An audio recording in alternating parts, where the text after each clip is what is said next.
Hey guys, today I'm going to be reviewing The Boleyn King by Laura Andersen. There was a King Henry IX? When did that happen?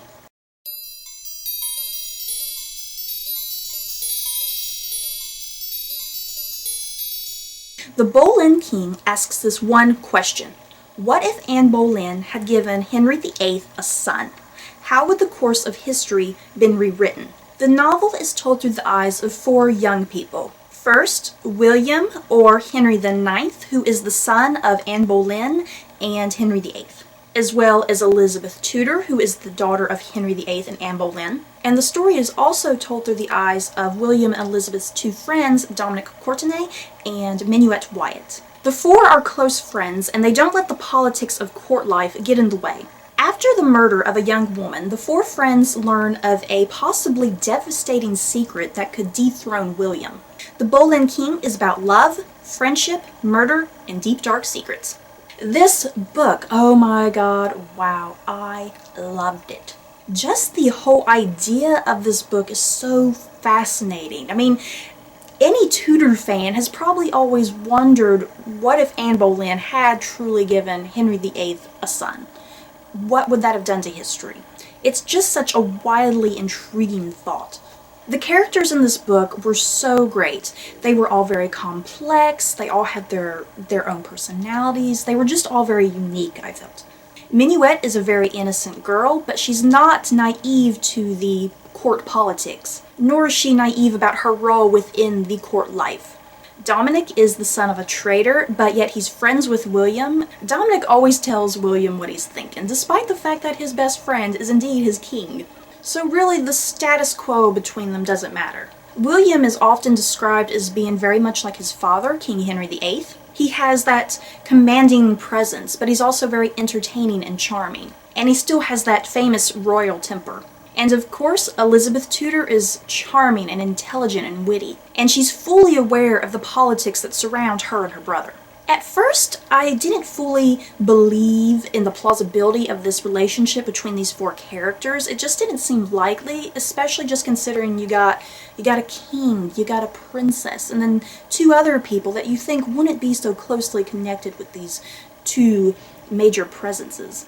But the way Laura Andersen wrote these characters, I quickly got over those initial feelings and quickly fell in love with this friendship. They are really this one great cohesive unit, if you think about it. I have to give Laura Andersen so much praise for writing this novel. It's seriously just such a genius idea, and I can't believe no other writer has ever thought about doing this. Her writing was gorgeous as well. The romance elements of the story didn't seem silly or cliched or forced. It all felt very natural. And most importantly, I think Laura Andersen handled the rewriting of history perfectly. I think what's important about rewriting history is to stay respectful, if that makes any sense, and I think she remained very respectful to the history and to these historical figures. I think the only complaint I had about this novel was the lack of Anne Boleyn. For some reason, I went into this novel thinking that Anne Boleyn would be a very big figure in the book, considering that her son is king.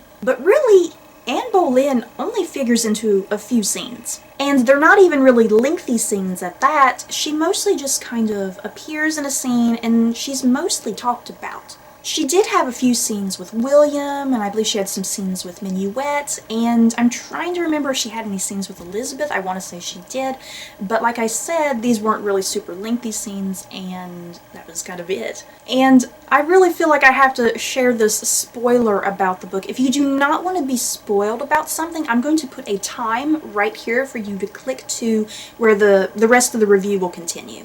So click here now.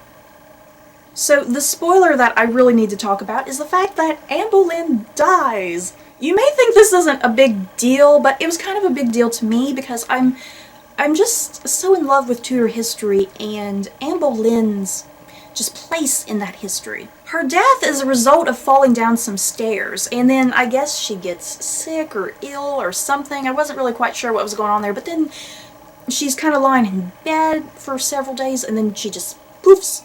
I was like, wait, what just happened?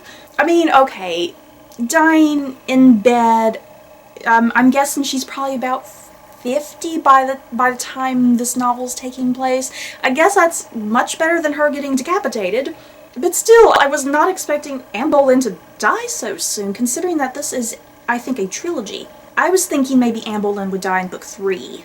I don't know, it just kind of upset me that Anne Boleyn was kind of, I don't know, so casually killed off, if that makes any sense. There's so many things about this book that got me thinking. For one thing, what does this mean about the rest of Tudor history? After all, if Henry VIII stopped at 2 wives, what happened to the other 4? Did Jane Seymour get married to another man and still die in childbirth? Was that always going to be her fate? What's Anne of Cleves up to? Is she enjoying herself away from Henry? Is Catherine Howard still a naive, silly child? What would her life have continued to be like had she not died at such a young age? And is Catherine Parr just totally out of the picture? I believe in history, unless I'm mistaken, Catherine Parr had a lot to do with the raising of Elizabeth after Anne Boleyn died, and Elizabeth even lived with Catherine Parr for a while. Also, what happens to Thomas Cromwell? Does he still get to live a nice happy life? And we also see that George Boleyn is fine and well and still living with a wife that he utterly hates. What happens to Mary Tudor? She's upset with William on the throne. She's not there on the throne herself. She's still very heavily Catholic.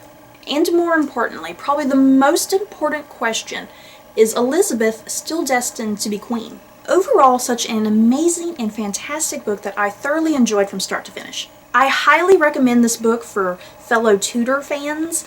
If you've always wondered this question about what if Anne Boleyn had given Henry VIII a son. And the ending, you guys, I'm not going to spoil anything. The ending is a shocker. I literally had my mouth open. I was like, oh my god, what just happened here? The events that happen kind of right at the end of the book kind of make you question things early on in the book.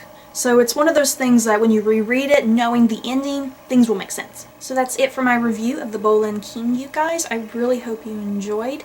Don't forget to like, comment, and subscribe, and I'll see you all next time. Bye!